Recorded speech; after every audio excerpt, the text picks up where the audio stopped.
Hello guys, welcome back again to my channel bersama saya Hansen di sini dan seperti biasanya setiap harinya saya akan buatkan video seputar cryptocurrency. Apa kabar kalian hari ini semuanya? Semoga dalam keadaan yang baik-baik saja. Teman-teman, Bitcoin pada akhirnya kembali breakout ke area all-time high yang baru. Bahkan kita terus melakukan rally dan hit ke kurang lebih area 118.000 dolar. Mana orang-orang yang kemarin mengatakan bahwa Bitcoin membentuk double top, sekarang sepertinya sudah sedikit berkurang suaranya karena sepertinya terbukti salah gitu ya. Kita tidak membentuk double top dan saya udah sampaikan ini dari berbulan-bulan terakhir gitu, bahwa Bitcoin masih akan terus naik ke atas dan membentuk all time high yang baru. Dan itu terbukti hari ini kita breakout all time high yang baru, bahkan start untuk menjauhi area all time high sebelumnya. Congratulations sekali lagi untuk teman-teman yang telah berhasil hold mungkin dari bottom bear market hingga dengan saat ini. Kalau memang niatan kalian dari awal adalah untuk masuk dan melakukan trade di satu cycle, mungkin ini sudah menjadi saat yang tepat untuk start framing position. Oke, atau memotong posisi kalian. Bukan untuk mengatakan bahwa Bitcoin itu sudah pasti akan ketemu dengan cycle top, tapi ini sudah sesuatu yang sangat make sense untuk dilakukan, karena sekarang Bitcoin sudah ada hampir di 120.000 dolar, teman-teman. Sedangkan bottom bear market itu ada di kurang lebih 16-an ribu. Kalian sudah dapatkan gains yang luar biasa. Anggap kalau kalian cuma dapat di harga 20.000, ya kalian udah naik 600% dalam waktu beberapa tahun. Dan itu adalah gains yang sudah sangat besar. Dan tidak boleh kalian terlalu greedy dan mengatakan saya tidak akan pernah mau taking profit kok sebelum hit ke angka tertentu. Terkecuali kalau misalnya teman-teman memang punya niatan hold Bitcoin selama 1 dekade atau 2 dekade ke depan. Nah, itu mungkin beda cerita gitu ya. Tapi kalau misalnya kalian masuk dari cycle ke cycle, nah mungkin ini bisa menjadi tempat di mana kalian start trimming position. Gitu ya. Nah, kita bakalan bahas di video hari ini, teman-teman. Kira-kira apa yang sedang terjadi.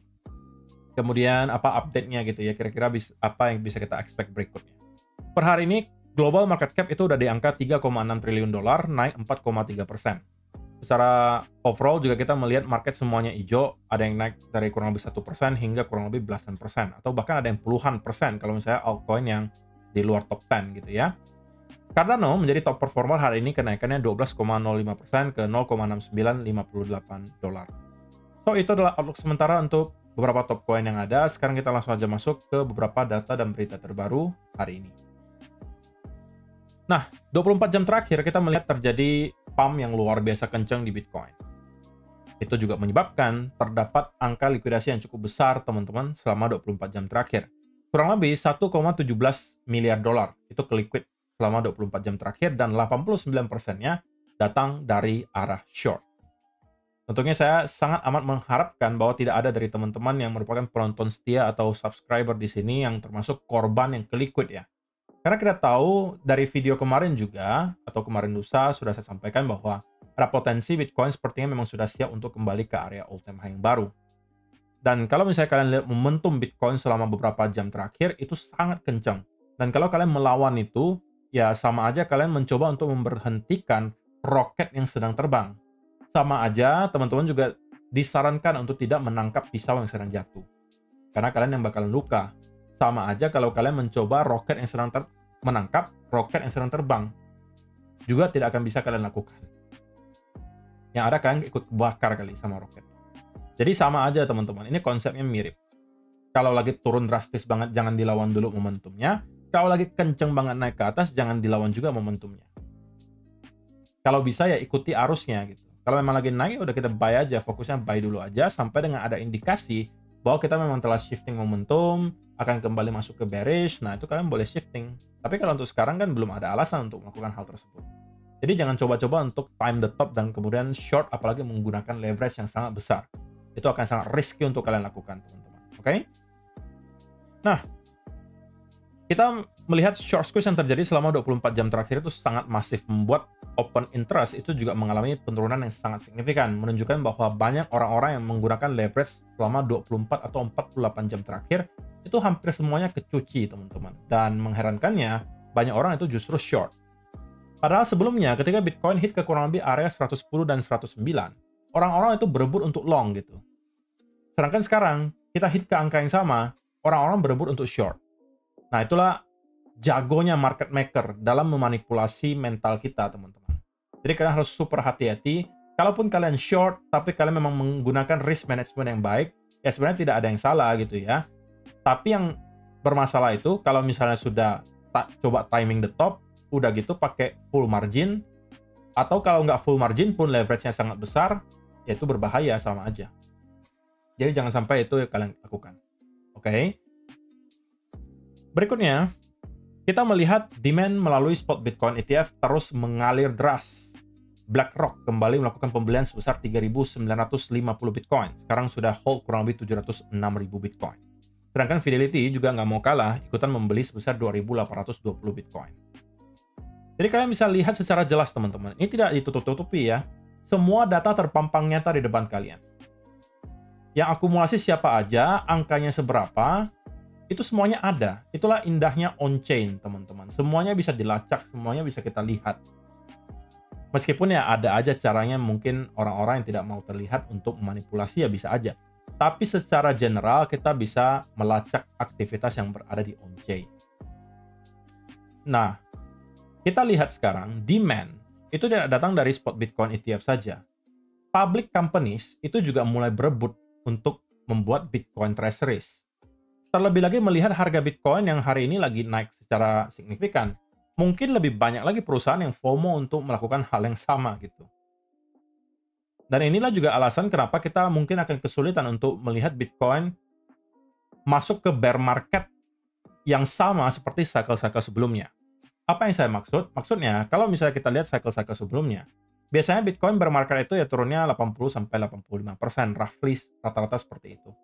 Nah, ketika kita melihat ada demand yang semasif ini, saya rasa kalaupun kita mendapatkan bear market, koreksinya pun mungkin tidak akan semasif dulu. Kalau terkaan saya, mungkin hanya akan 30-50%. Itu pun sudah yang paling worst case lah menurut saya. Karena setiap ada dip, itu pasti ada yang jemput. Setiap ada yang dip, itu ada yang jemput. Jadi susah bagi kita untuk melihat ada pullback yang terlalu berarti. Terkecuali ada sesuatu yang sangat sistematis yang terjadi ke Bitcoin yang membuat orang tidak lagi percaya gitu ya bahwa Bitcoin akan menjadi sebuah store of value atau safe haven aset yang kemudian membuat orang-orang berbondong-bondong keluar dari Bitcoin. Nah, itu mungkin bisa berbeda cerita. Tapi untuk sementara waktu kita belum sama sekali melihat hal tersebut terjadi. Bahkan akumulasi yang terjadi itu semakin masif dari waktu ke waktu. So, saya ingatkan kembali teman-teman, eksklusif giveaway dari Hansen Law sudah berjalan sampai dengan tanggal 15 Agustus nanti. Jadi pastikan jangan sampai kalian ketinggalan karena kalian bisa mendapatkan hadiah hingga iPhone 16. Dan kalian tidak akan temukan lagi syarat paling mudah untuk bisa mendapatkan iPhone, iPad, dan 1 juta rupiah. Dimanapun, kompetisi dimanapun, kalian nggak bakalan dapat yang seperti ini. Karena ini saya adakan pribadi juga, oke. Selain itu juga ada hadiah prize pool seperti biasa, seperti 1-2 bulan yang terakhir, kita adakan kompetisi. Hari ini juga masih ada, tapi saya tambahkan pribadi, eksklusif giveaway, untuk teman-teman yang berhasil hit ke angka volume 500.000, 1 juta, dan 2 juta. Caranya sederhana banget. Daftar, linknya sudah ada di kolom description, daftar ke Margex, kemudian kalian deposit, dan trade.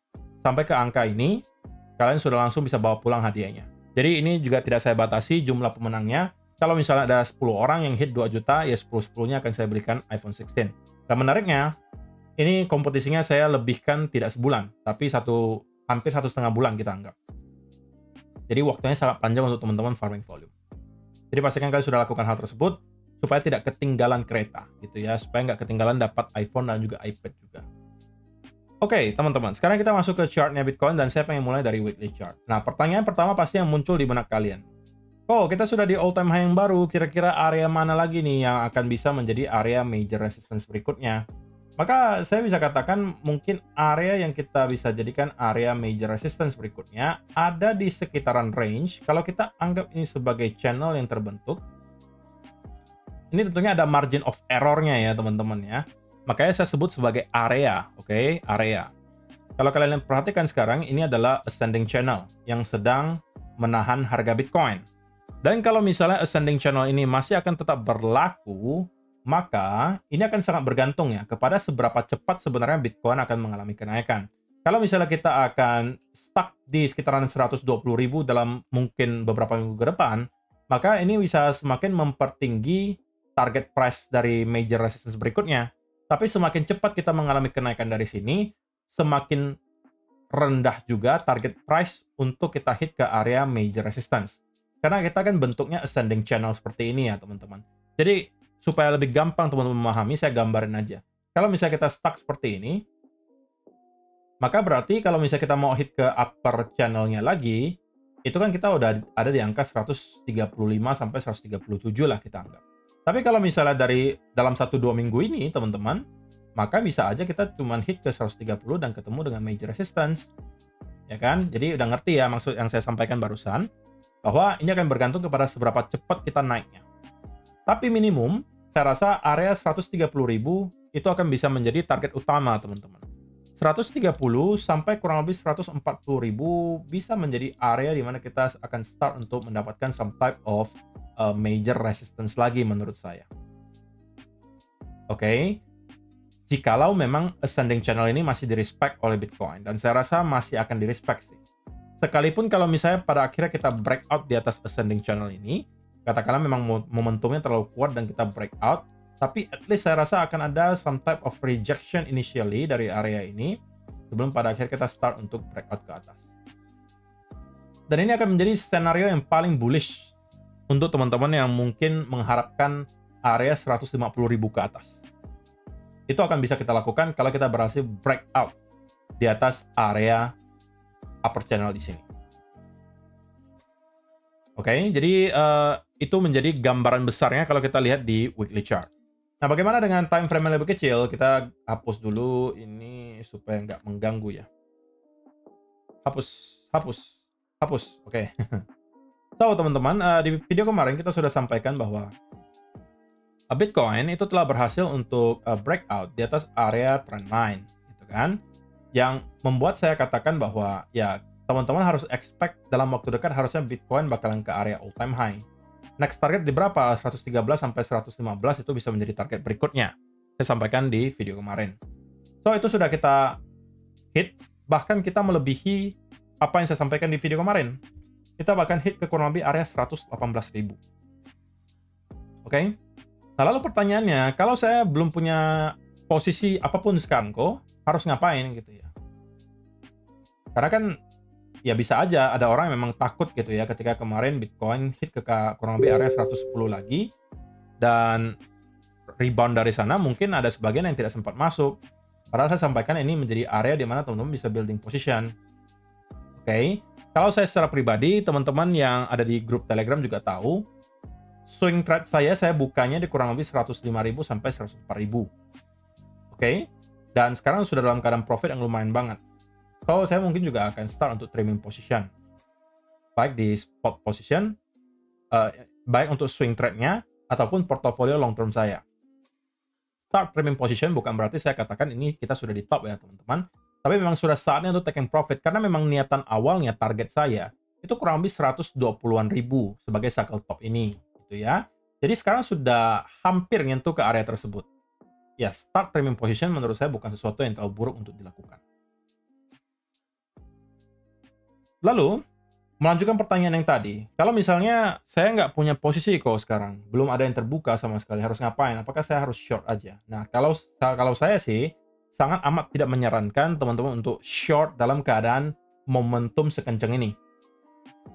Sekali lagi, itu berarti teman-teman mencoba untuk menangkap roket yang sedang terbang. Bisa aja ikut kebakar, jadi jangan. Lalu harus ngapain kok? Sebenarnya sih, to be honest ya, kalau teman-teman masuk ke Bitcoin sekarang, itu udah sangat-sangat telat gitu ya. Terutama kalau kalian masuknya spot. Beda cerita kalau kalian mau hold sampai 1-2 dekade ke depan ya. Itu kita bedakan konteksnya. Tapi kalau misalnya kalian mau ceritanya trading di cycle kali ini, sedikit telat menurut saya untuk masuk sekarang. Kalau sekedar short term trading, mungkin masih bisa kalian lakukan. Tapi, itu pun tidak bisa kalian lakukan sekarang. Kenapa? Karena tidak ada setup yang bisa kalian manfaatkan di sini. Kalau kalian langsung tekan long di sini, apa alasannya? Oke lah, kalau kalian katakan, ini kan breakout di atas area struktur terakhir kok. Saya adalah breakout trader. Ya, bebas aja sih sebenarnya, tapi bagi saya, risk to reward ratio-nya kemungkinan tidak akan memadai. Kalau kalian open posisi di sini, mau stop loss-nya di sebelah mana coba? Stop loss-nya apakah di sini? Ya kan? Kalau kalian stop loss-nya di sana, Maka kita coba hitungin ya. Untuk hit ke RR 1:1 saja, oke, kalian harus melihat Bitcoin hit ke angka 120.000. Itu cuma untuk dapat 1:1. Kalau mau 2:1, maka kalian harus melihat dia hit sampai 123.000. Bisa nggak kau hit ke area tersebut? Bisa, bisa aja. Tapi kalau menurut saya ini adalah sebuah trade yang risk to reward ratio-nya sangat-sangat tidak menarik. Lalu harus gimana kok? Lebih baik kalau saya belum punya posisi, saya akan tunggu some type of pullback atau bullish continuation pattern lagi di time frame kecil, katakanlah some type of bull flag seperti ini. And then kalau kita breakout, itu bisa menjadi trigger bagi saya untuk masuk. Nah, kalau dari sini, saya bisa memprotek diri saya di bawah area higher low terakhir yang tercipta di sana. Sehingga RR-nya nanti, ini sebagai gambaran saja ya teman-teman. Ini kan contoh aja. Hanya dengan hit ke angka 120.000 saja, dari sekitaran area ini, kalian sudah hit ke angka 2:1 risk to reward ratio-nya. Kalau seperti tadi 123.000 targetnya, itu berarti sudah 4:1. Oke, itu kalau kalian dapatkan misalnya harganya setelah breakout dari bull flag seperti ini. Atau kalian cenderung lebih agresif misalnya. Kalian tunggu some type of pullback. Dan ketika ada reversal pattern di time frame kecil, misalnya ada double bottom, kalian masuk misalnya. Nah, itu akan lebih baik lagi RR-nya. Berarti kan kalian opening-nya di sini. Stop loss-nya kurang lebih ada di sini, ya kan? Kalau sampai 120.000, itu mungkin RR-nya sudah lebih dari 2:1. Jadi kalau sekarang itu bukan saat yang tepat menurut saya untuk long. Apalagi untuk short. Untuk short, kalian juga nggak bakalan punya setup di sini. Pattern apa yang bisa kalian manfaatkan untuk short? Selain spekulasi bahwa kita ketemu dengan area local top. Kalau sekedar spekulasi, ya kalian cenderung akan menciptakan kebiasaan buruk untuk diri kalian sendiri. Bahwa setiap kali kalian melihat sebuah aset itu naik kencang, kalian buru-buru mau short. Setiap melihat sebuah aset itu turun kencang, kalian buru-buru mau long. Itu akan menciptakan kebiasaan buruk. Yang sekali lagi kaitannya nanti adalah mencoba untuk menangkap roket yang sedang terbang dan juga mencoba menangkap pisau yang sedang jatuh. Dua-duanya tidak boleh dilakukan. Jadi please be objective teman-teman. Kalau kalian sudah kelewatan setup terakhir, ya so be it gitu ya. Masih banyak setup yang akan hadir ke depan. Terutama kalau misalnya teman-teman fokusnya di altcoin. Karena altcoin masih banyak kok yang berada di harga yang sangat murah, yang kemungkinan besar dalam waktu dekat juga akan provide setup yang luar biasa besar risk to reward ratio. Jadi kesimpulannya untuk Bitcoin adalah area major resistance berikutnya yang sangat besar di time frame besar itu akan bergantung kepada seberapa cepat kita mengalami kenaikan, tapi roughly di sekitaran 130 sampai 140 menurut saya akan menjadi area major resistance berikutnya di time frame minimal daily atau weekly lah. Tapi kalau untuk time frame kecil banget, ya kita mungkin bisa expect 120.000 akan menjadi ya semacam area di mana orang-orang start untuk melakukan taking profit gitu ya. Dan dari sana some type of pullback bisa aja kita dapatkan. Oke. Jadi untuk sementara waktu belum ada alasan bagi saya untuk mengatakan kita sudah ketemu dengan local top. At least sampai sekarang indikasinya belum ada. Jadi saya masih merasa bahwa Bitcoin masih akan terus melanjutkan kenaikan dari sini. Minimal sampai ke kurang lebih area 120.000 saya rasa. Dan dari sana kita mungkin akan start untuk melihat some type of rejection atau some type of taking profit action yang membuat kita akan sedikit terkonsolidasi terlebih dahulu. Jadi be careful teman-teman, apalagi kalau kalian yang berniat untuk short, ini momentum bullishnya masih sangat kuat, tidak ada indikasi pelemahan momentumnya. Jadi kalian sedang melawan arus kalau misalnya kalian mencoba untuk short. Sedangkan untuk teman-teman yang mau long, saya rasa satu hal yang perlu kalian tunggu adalah some type of pullback atau consolidation sebelum masuk. Nah, kalau untuk teman-teman yang sudah masuk barengan dengan saya di kurang lebih 105.000 sampai 104.000, kalian mungkin bisa start untuk trimming position, bisa aja 30-40% bebas, itu profil resiko kalian masing-masing. Tapi intinya saya pribadi juga sudah trimming position, tidak ada alasan bagi saya untuk terlalu greedy karena niatan trade kita kemarin itu untuk swing trade aja, gitu ya. Dan saya rasa ini udah lebih dari target harusnya. Jadi saya rasa itu aja sih teman-teman yang mau saya sampaikan di video hari ini. Semoga bisa bermanfaat untuk kalian semua. See you in the next video.